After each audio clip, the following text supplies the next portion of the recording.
Koneksi antar materi modul 1.1 kesimpulan dan refleksi. Oleh Dani Irawan, Pendidikan Guru Penggerak Angkatan 11 Kota Magelang. Assalamualaikum warahmatullahi wabarakatuh. Salam dan bahagia. Perkenalkan, nama saya Dani Irawan CGP Angkatan 10 dari SMP Negeri 10 Magelang. Fasilitator saya bernama Bapak Sumber Hartono. Dan pengajar praktik saya Ibu Retno Setianingrum.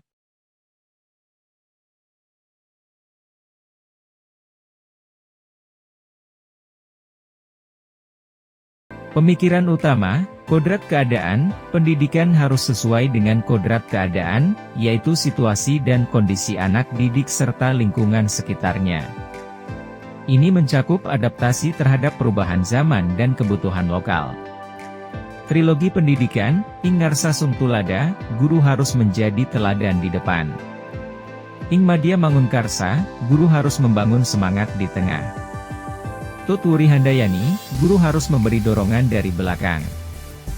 Budi Pekerti, pendidikan tidak hanya fokus pada aspek intelektual, tetapi juga pada pengembangan moral dan karakter. Ini mencakup aspek olah cipta, olah rasa, olah karsa, dan olahraga. Keyakinan tentang murid dan pembelajaran di kelas sebelum mempelajari modul 1.1. Sebelum mempelajari modul 1.1, saya percaya bahwa pembelajaran di kelas harus berfokus pada pencapaian akademik dan pemahaman materi pelajaran. Saya melihat peran saya sebagai guru yang utama adalah untuk mengajarkan pengetahuan dan memastikan siswa menguasai kurikulum dengan baik.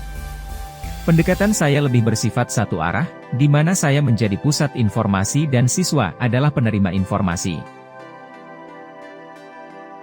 Perubahan pemikiran dan perilaku setelah mempelajari modul 1.1. Setelah mempelajari modul 1.1, pandangan saya tentang pendidikan berubah secara signifikan.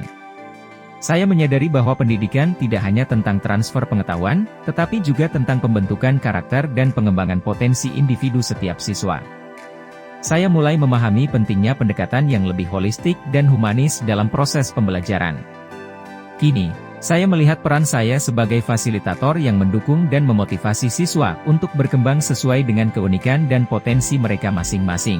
Perubahan perilaku, saya lebih sering berinteraksi dengan siswa secara personal untuk memahami kebutuhan dan tantangan mereka. Saya mendorong siswa untuk berpikir kritis dan reflektif melalui diskusi dan kegiatan kelompok. Saya lebih banyak memberikan dorongan dan pujian untuk memotivasi siswa, bukan hanya fokus pada hasil akademik tetapi juga pada usaha dan proses belajar mereka. Langkah-langkah yang dapat segera diterapkan untuk mencerminkan pemikiran KHD.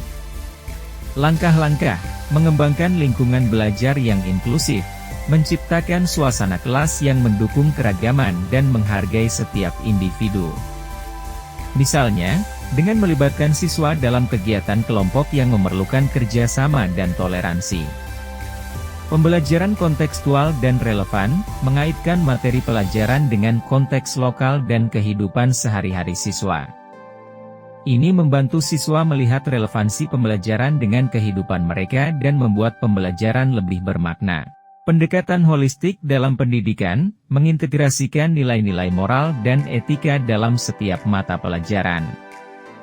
Misalnya, dengan membahas pentingnya budi pekerti dan sikap baik dalam konteks pelajaran dan kegiatan sekolah.